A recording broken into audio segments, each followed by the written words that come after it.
Greetings, comrades, and welcome to the Eastern Border. If you hear tapping sounds in the background, then that's the noises that I make as my cost taps the table or the microphone. It's kind of hard to record. And thankfully, I am off from the haze of painkillers. Arm still hurts, but I decided that it could be better to just record while in a bit of pain. And they say it's going to last for another week or so, and then it's just going to be, there. And going to get itchy probably because it heals, but I'll be in a cast for about 6 weeks. But yeah, I think it's just better to endure some pain rather than to just make weird episodes with my head hazy. But there are a lot of things that I want to talk about today. And first of them, by the way, was, that I had to learn a thing or two about United States politics, apparently. Because I was really surprised when Senator Rand Paul from Kentucky, when he was the only senator who basically kind of tried to delay the whole action to give land lease and aid to Ukraine. And I was surprised because I know that quite a lot of listeners of mine are libertarian, and someone out there constantly keeps subscribing me to Rand Paul's newsletter, which means I get messages in my email once a month from Senator Rand Paul, and it's quite bizarre. But I didn't pay them much attention because I have unsubscribed a couple of times and they just always kept coming. But now I kind of had to Google this guy because I was confused. First of all, I wanted to learn more because, like I said, I don't know anything about United States politics and I don't know anything about his internal stuff at all. I'm not even going to pretend that I do know anything.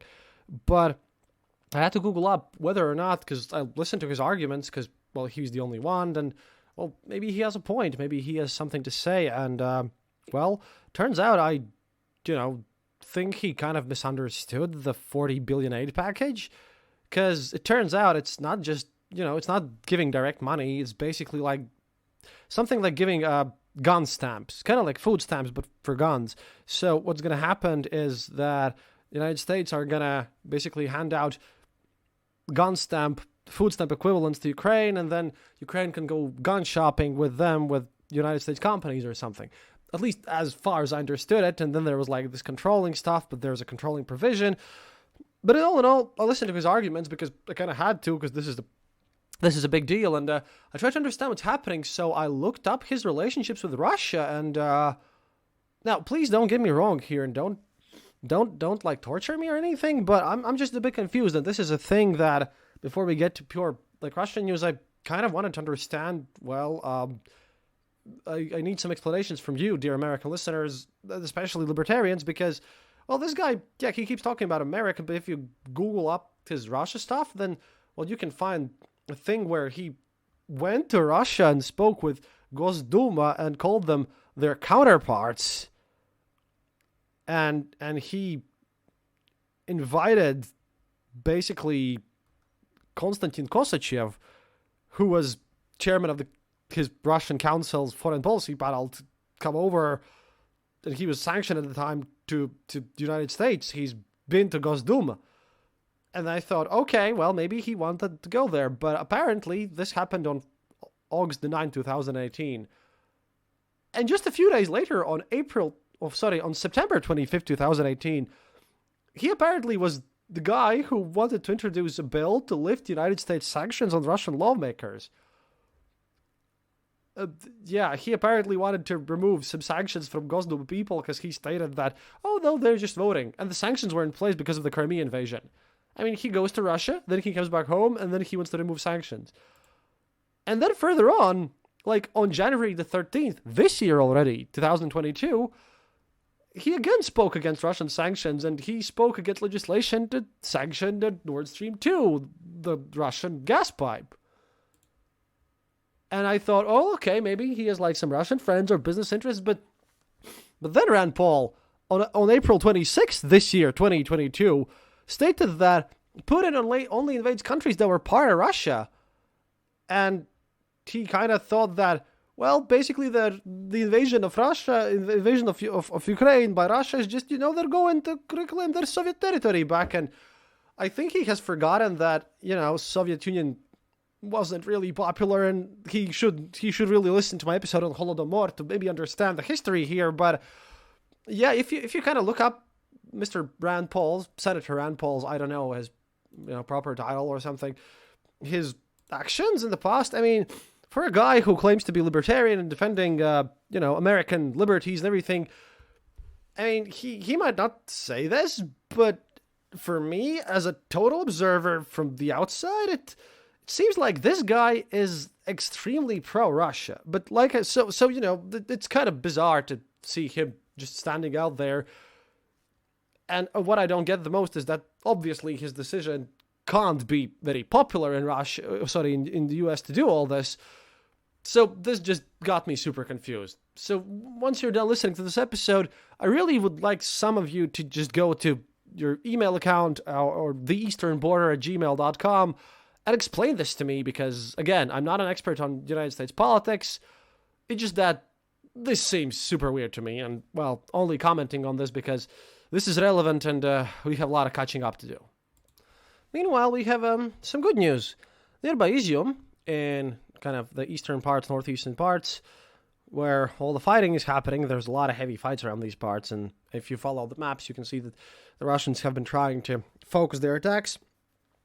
In 4 days, in massive battles, 73 Russian armored vehicles were destroyed, and right now we have confirmation of about 1,500 dead on the Russian side.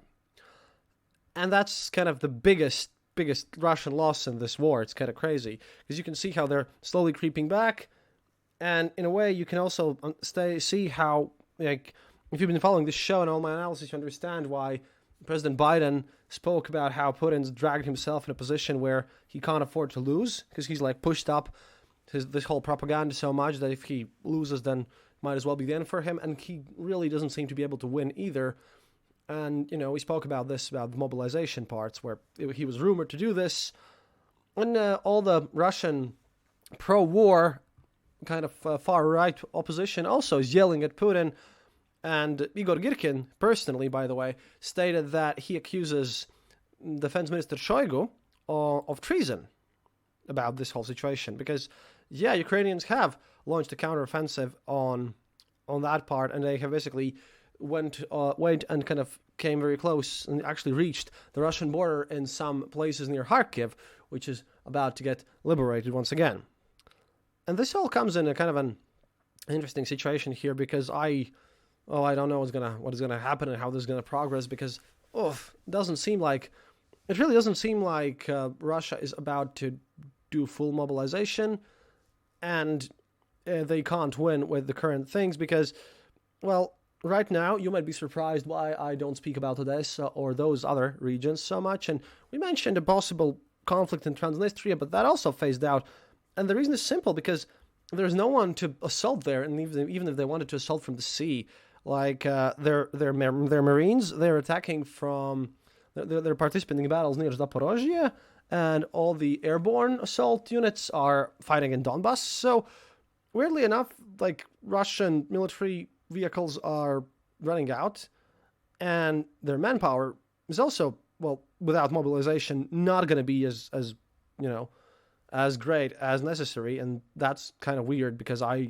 honestly at this point don't see how, without some major shift in Western aid to Ukraine, how Putin can drag this out, because time is definitely playing in Ukraine's hands, because Putin also can't afford to shoot all his rockets and send everything there, because he's really genuinely, because I think, he lives in his world of his own kind of weird ambitions and dreams and everything, and he is wary about, some random backstab attack from, say, Japan or some NATO country or something. He can't go all out and throw every military weapon that he has on this, because that would be also reckless. And he's kind of careful about the situation because, well, for one, basically, he's still focused, because for unknown reasons, one of the Russia's representatives in the United Nations, Nebenzia, he has also just stated that they have shown more evidence about the American biolabs in Ukraine, which is just sheer nonsense and stupidity, because I don't even know why he's still invited. And also, even funnier news, apparently in Gosduma, in the same one that Rand Paul visited, mind you, And, whenever I start a sentence, in Gosduma, they proposed, it's going to be good. So right now in Gosduma, they propose to put Poland next in order to be denazified. And I'm really starting to think that Putin actually believes all this nonsense, because this is just silly. And at the same time, a lot of people ask me about, whether or not he actually lies and what he says to his own people. And here we have some nice news stories again. Because, again, the only thing that we see is Russian attacks fail. They get slaughtered miserably. Ukrainians counterattack and they're successful. But Ukrainians also have, Ukrainians have a lot of manpower available. In a tactical sense, they even manage to outnumber the Russians, because Russians are running out and they don't get new soldiers. Right now, Russia is even literally pulling out of Syria to reinforce their units. Meanwhile, Ukrainians, they have to even at their volunteer centers turn some people away. And it's kind of weird, because also, when I posted on Twitter that I can see a push to Moscow happening, some people commented that, of course, that will solidify and unify all Russia against Ukraine. But I'm doubtful on this. I'm skeptical here, and because of a few reasons. See, for one, for Russia, this is not a war yet, and you can't have a mobilization without a war. And this has been used on both sides. For starters, if you're one of these soldiers that has signed a contract to fight in the Russian army, as there is literally no war, you can't be court-martialed. So a lot of people who are not afraid to go through some bureaucracy and being yelled at by, and maybe, getting some punches to the face, a lot of people have basically stated that this is not a war, we're not defending anyone, and, we don't need to go there. So they basically, just quit their jobs, basically, in the army, kind of stop their deals, and just refuse to go to Ukraine, which is understandable. In the meantime, why I'm talking about this rallying in case Ukraine actually manages to do a successful counterattack and pushes inside Russia. See, recently, on the beginning of April, I spoke about the attacks on Belgorod. That's the kind of Russian town, not Serbian capital, no, the Russian town kind of close to Kharkiv. And there have been rocket strikes there. We saw 2 Ukrainian helicopters launching missiles inside there and blowing up an oil base. And there have been some stray rocket shots happening there. And a single civilian person has died there. And there have been casualties and whatever. And people are worried. And as Putin had promised, some compensation for the people, who suffered in this whole special operation ordeal and everything.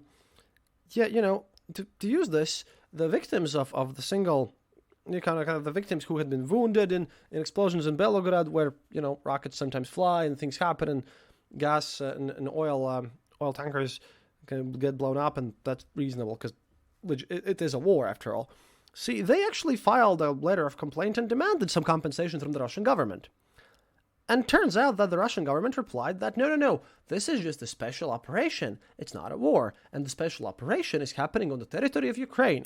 What happened here was an act of terrorism for which you shall receive no compensation. However, we shall start a criminal investigation. And who could have possibly blown up these kind of oil bases and whatever and caused this? Yeah, so basically he told his own people to shut off. And to make this even worse, and here we have to again return to the cruiser Moscow. One of the people, who died there apparently, because officially no one has died. Officially everyone's missing in action, but they still have families. And one of the guys who also had served in the Russian army, who basically was a colonel himself, he wrote about his son to the Ministry of Defense of Russia, asking, give me some information. Is my son dead? Can I get a compensation? All this stuff. He just basically wants to find his son's body and everything. And the Russian Ministry of Defense replied to this man that technically the cruiser Moscow was not in the Ukrainian territorial waters. And guess what? Special operation is just inside the Ukraine, including territorial waters. And as according to them, Moscow sunk because of a random fire. We don't know where your son is. It just happened to be an accident. He's missing in action in Black Sea. And that's about it. And with such respect and everything, this is kind of weird. And I don't think really that Russians will really rally against over anything. And also, from all the pro-Russian things, it's kind of weird, because a lot of people basically state that on the pro-Russian side, and I read a blog by a guy who's literally fighting on the Russian side in Donbass, and he fixes their drones. When they don't have a lot of them, they use commercial Mavics. But he states that the biggest mistake is that the biggest mistake of Russia is how they basically do not mobilize, they do not want to do anything, and basically from the base level to higher ups to higher ups to higher ups, like it's kind of like one of those games of quiet telephones where just misinformation is just handled and just adds up, and so basically no one really cares, and they basically are now claiming, just as Igor Girkin did with Shoigu, that there must be some fifth columnists in the very government of Russia who want Russia to lose this war and everything, and I can state that at least in those people who would be ready to fight for Russia as they're doing it right now, because most of Russians actually wouldn't want to do that. Even among the most fanatical people who truly believe that Russian Empire and Soviet Union needs to be restored, and those people who believe that this is a just war from Russia's perspective, even they are not very happy about happenings and everything. And they really call that, they call a lot of things true betrayals on the Russian side because of lack of successes. And again, another comment from Battlecat, apparently that's the nickname on the live journal, Boytsovsky Kot, and he states in relation to the fact that Ukrainian side representative Vereshchuk stated that there is discussions happening about how the soldiers who are hiding in Azovstal, how they could be evacuated to Turkey, and there's talks about it. And basically, Istanbul. Historian and me misspoke here. How they are going to try to evacuate all this stuff. And the comments from these guys fighting there is that, quote, if this trade will actually happen, then it will become the next one and extremely wide step to Russian Federation losing in this war. And number two, the person who gives a sanction to trade those soldiers trapped in Azovstal in there is basically should be considered a traitor to Russia, and that these are basically treasonous actions from the higher ups. And it's kind of interesting because if you know something about history, this is kind of the language which Hitler used in Mein Kampf, where he basically built up on the myth that German army was never defeated in World War I. They were betrayed by the home front and the cowardly politicians who didn't want to continue the war. And that's how he built up this myth. And you can see this with today's far right in Russia itself. So that's kind of interesting. But we will, of course, continue following on about all these events. The interesting part is that we have some news about Kadyrov. First of all, I have received reports, and I'll just recheck them as well. I've received reports that Kadyrov's men, the Chechens, that they are now basically using the occupied Ukrainian territories as plantations to grow marijuana and opium. They're kind of, they're not really getting paid because Kadyrov just wants money to himself and not to give it to anyone. So he's basically just trying to, grow some drugs because Taliban isn't really interested in, growing more drugs because Taliban and Afghanistan they're kind of more careful about, doing their Islamic law thing, and in the radical form, of course, and instead of maybe growing those drugs. So that's kind of weird. And secondly, which is also that I noticed because yesterday, to kind of grab this whole thing together for you, I watched about 6 hours while in tons of pain with Russian news and everything and Russian far right propaganda, and they claimed that mistakenly, these military analysts, I think they're just falling for propaganda because they try to claim that there's mass starvation in Ukraine. And I've been there, like multiple times already, and no, the choice in the stores isn't that big. But right now, at least in everywhere else, no, there is no starvation in Ukraine. There are people whose houses have been destroyed and everything, but help is coming in. That's the humanitarian aid, and the people are being fed. Lack of food is not one of the biggest issues. Now, total world supply of grain.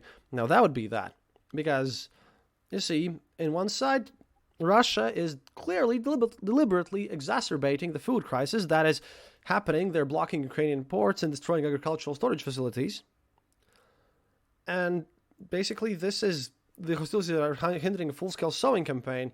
So Russians are currently trying to, and they're also stealing grain from Ukraine. So Russians are trying to basically make what's going to happen in August, what's definitely going to happen in August, because a lot of African countries are reliant on Russia's and Ukraine's grain, and they're trying to make it worse. They're trying to basically use this as a weapon whereby they'll probably offer some aid to these African countries which are reliant and portray Ukraine as the evil guys. And at the same time, when we know that this crisis is going to happen, and EU and the United States are trying to solve the situation while Russia is actively trying to make it worse as a psychological weapon, because I don't know if they'll last until August, but they're trying to make it worse.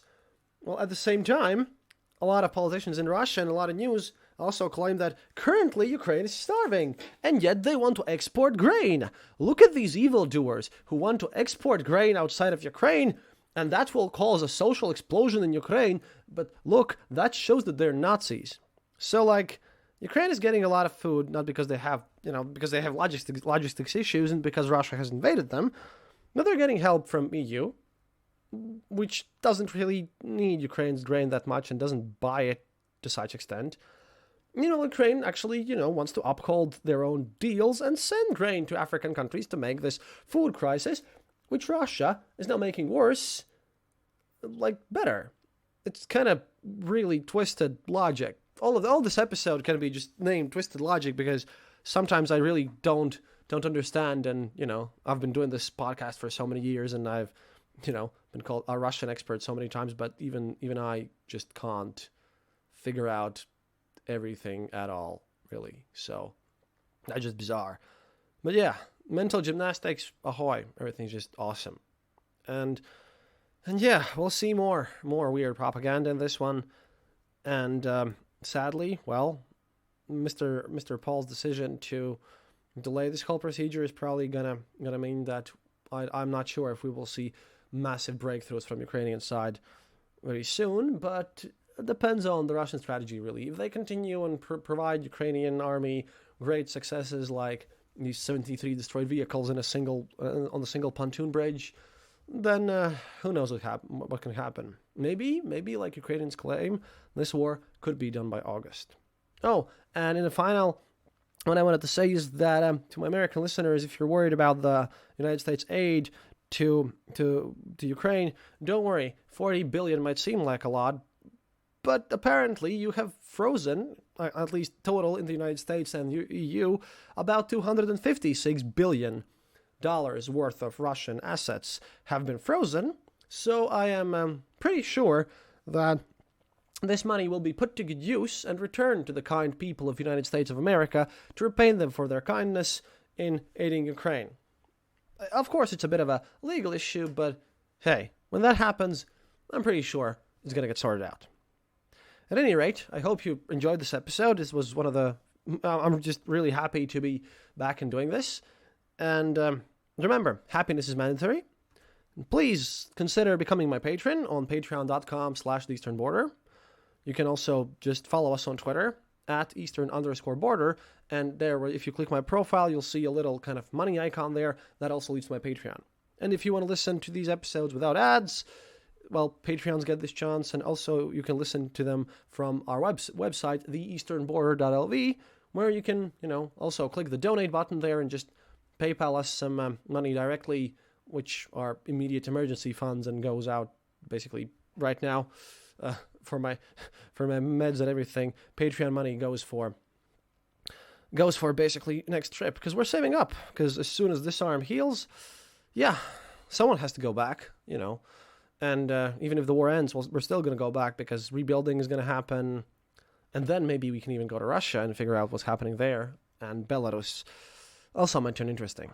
But all that and more news. A lot of episodes coming, and we'll continue our work. Oh, and please support Ukraine. And my favorite charity is comehomealive.ua, and that's great. And, of course, Sauce Army UA is also excellent. Please, stand united, and до свидания, товарищи.